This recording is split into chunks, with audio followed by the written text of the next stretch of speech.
আপনারা সবাই নিজেদের স্থান গ্রহণ করুন।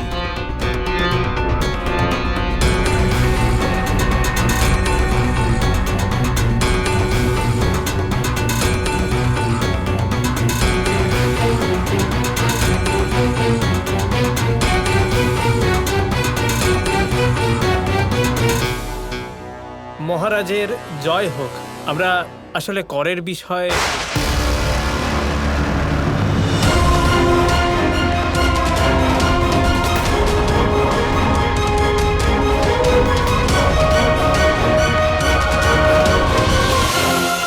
মথুরা রাজসভার বিচারে বিঘ্ন ঘটনার জন্য আমরা ক্ষমা প্রার্থী। আসলে এখানে উপস্থিত সকল প্রধানরাই এই বিষয় জানার জন্যই ব্যাকুল যে আমাদের এখানে আহ্বান করার কারণটা কি। আপনি কি করের ব্যাপারে আমাদের সাথে কোনো আলোচনা করতে চান?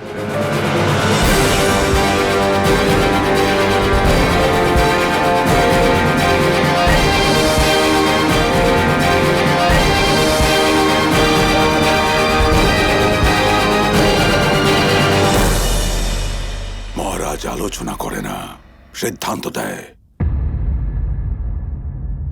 আমি তোমাদের সকলকে এখানে আমন্ত্রণ জানিয়েছি এক মহা অনভিপ্রেত উৎসবের জন্য। সে কেমন উৎসব তার জন্য সূর্যোদয় পর্যন্ত অপেক্ষা করতে হবে। আর কিছুক্ষণ অপেক্ষা করো মামা, একটু পরেই পুতনার খবর আসবে। খবর পেলাম যে যা হওয়ার প্রতীক্ষায় মহারাজ আছেন তেমন যদি হয়ে যায় তাহলে উনি আমাদের কর মুকুব করে দেবেন। যদি এই কথা সত্যি হয় তো তাহলে আমাদের ওই ঘটনার জন্য অপেক্ষা করা দরকার। মহারাজ মহারাজ মহারাজ মহারাজ মহারাজ শীঘ্র বলো, কি খবর আছে? খুবই খারাপ খবর আছে মহারাজ। পুতনার মৃতদেহ পাওয়া গেছে।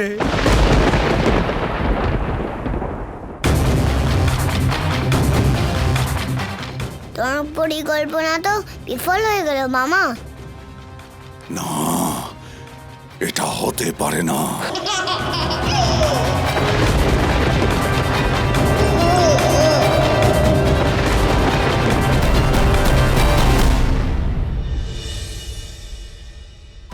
এত বড় রাক্ষসী তোকে তুলে নিয়ে গেছিল, তোর কোথাও আঘাত লাগেনি তো সোনা?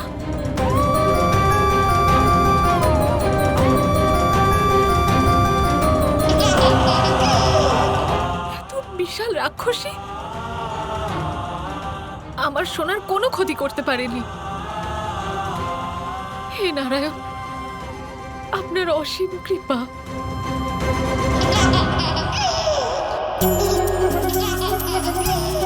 দেখো এই দুষ্টটাকে, নিজের মাকে কাঁদতে দেখে কেমন হাসছে, কিন্তু এতেই আমার মন যথেষ্ট শান্তি পেয়েছে যে তুই ঠিক আছিস, তোর কিচ্ছু হয়নি। চল সোনা, চন্দনের প্রলেপ বানিয়ে তোকে মাখিয়ে দিই। একটু যদি কোথাও লেগে থাকে তাহলে চন্দনের গুণে এমনি ঠিক হয়ে যাবে।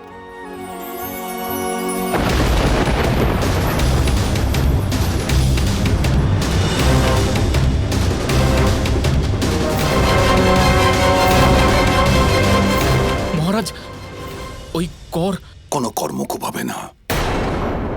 এবার সমস্ত কর দ্বিগুণ হবে। কিন্তু মহারাজ, আমাদের অপরাধ কি? অপরাধী যে তোমাদের মধ্যে কেউ একজন আমার শত্রু দেবকীর অষ্টম পুত্রকে লুকিয়ে রেখেছে। যদি তোমরা চাও যে কর না বাড়ানো হোক তো যাও, ওই বালককে আমার সম্মুখে নিয়ে এসো। তাহলে তোমাদের কর 1 বছরের নয়, 3 বছরের জন্য মকুব করা হবে। কিন্তু মহারাজ, এই কাজ তো অন্যায়। আমাদের মধ্যে কেউই ওই বাচ্চা সম্পর্কে জানে না। তো জানো, ওই বালকের ব্যাপারে খোঁজ করো। যাও।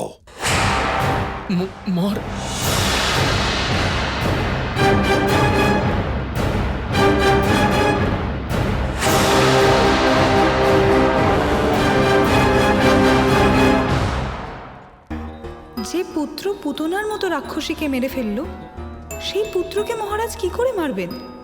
যদি সত্যি ওই পুত্র দৈবপুত্র হয়, তাহলে কি ওই পুত্র মথুরাপতিকে ক্ষমা করবেন?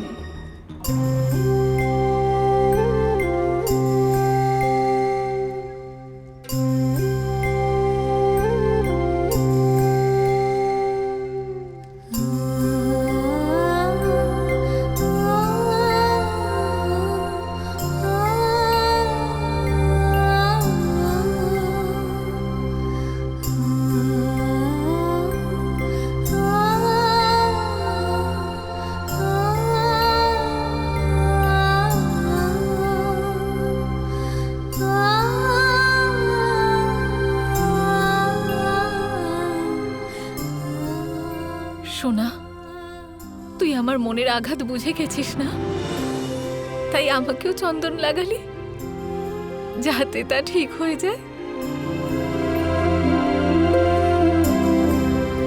সৌভাগ্যবতী আমি যে আমি তোর মতো সন্তান পেয়েছি। আমার সোনা যখন এত শক্তিশালী, তাহলে তার মাও আর দুর্বল হবে না।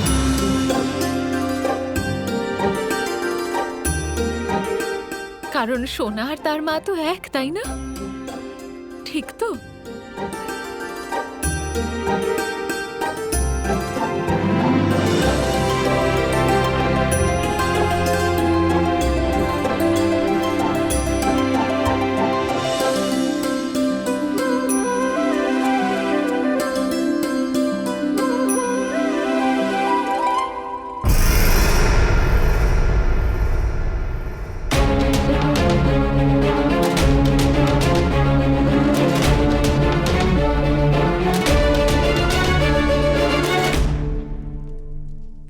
তোমার ক্রোধ হওয়া স্বাভাবিক, কারণ আমি তোমাকে আশ্বস্ত করেছিলাম যে আজ পুতনা ওই বালকের সব নিয়ে এসে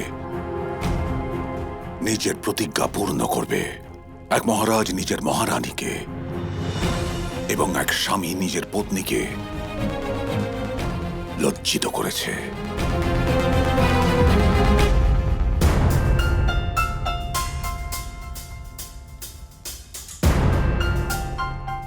আপনি অসফল হয়েছেন সেটা বড় কথা না।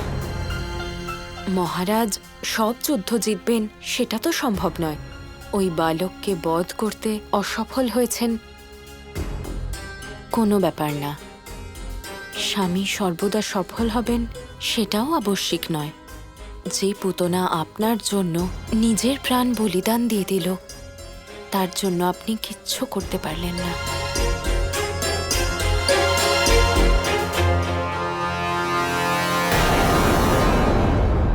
আর নিজের হাতের উপর হাত রেখে বসে রইলেন।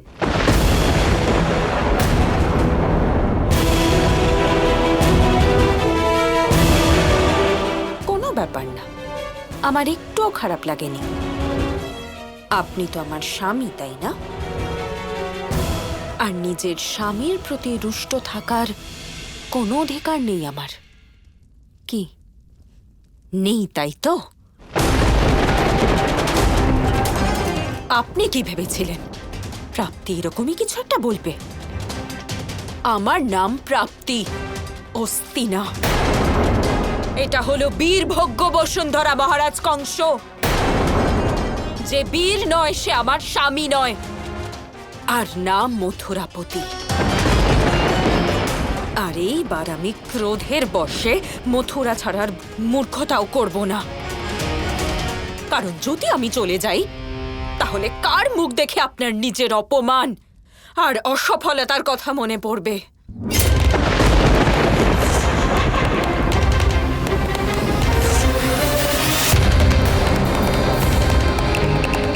এই পত্রে আমি আপনার অসফলতার বিস্তারিত বর্ণনা করেছি, যাতে আমার বাবা জরাসন্ধ এটা জানতে পারেন যে উনি নিজের কন্যাকে যার হাতে সমর্পণ করেছেন, সেই মহারাজ স্বয়ং নিজের আর পরিবারের সুরক্ষা করতে সক্ষম নন।